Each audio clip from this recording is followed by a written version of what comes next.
মিটিল বাবিলের বিয়েতে এইবার কোয়েল তার পরিকল্পনা অনুযায়ী খেলা শুরু করেছে। এইবার কোয়েল বেশ কৌশল করেই বাবিলের গায়ে ছোঁয়ানো হলুদ মিটিলের গায়ে লাগিয়ে দিল।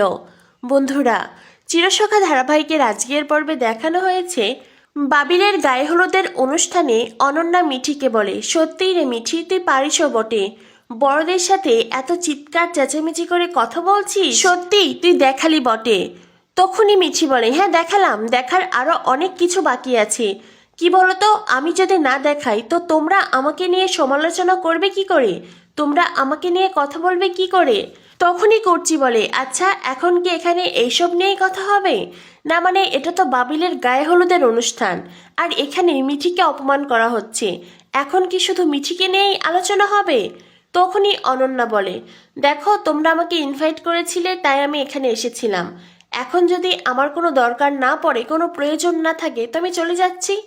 কমলিনী বলে, সে কি বৌদি, তুমি তো বাবিলের মামি হও, তোমাকে তো অবশ্যই দরকার আছে।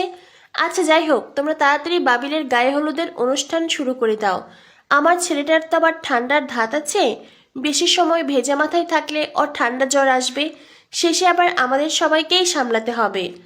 তখনই বাবিল বলে, হোক না, আমার ঠান্ডা জ্বর হোক, এমন অসুখ হোক আমার যাতে আমি কারোর দিকে চোখ তুলে তাকাতে না পারি। কমলিনী বলে, তোমার এইসব ন্যাকামি বাদ দাও। বাবিল বলে, ঠিকই বলেছ মা তুমি, আমি ন্যাকামিই করছি আর এটাই তোমার প্রাপ্য। তখনই বর্ষা রশ্মিকে বলে, মামি তুমি মন খারাপ করো না গো, কি বলতো, এটা তো বাবিলের গায়ে হলুদের অনুষ্ঠান, আর ওর তো বিয়েটা হচ্ছে, বলো এই দিনটা তো আর ফিরে আসবে না, তাই চলো না আমরা সবাই আনন্দ মজা করি, এখন বিয়েটা যার সাথেই হোক, এই দিনটা তো ওর জীবনে একবারই আসবে। তখনই সেখানে আসে মিটিল। মিটিল এসে বলে, আমি কি খুব দেরি করে ফেললাম?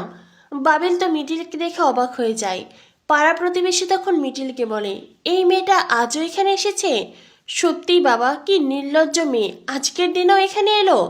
তখনই মিটিল বলে, আপনারা ঠিকই বলেছেন, আমি খুব নির্লজ্জ, ভীষণ নির্লজ্জ মেয়ে, আর আমি এখানে এসেছি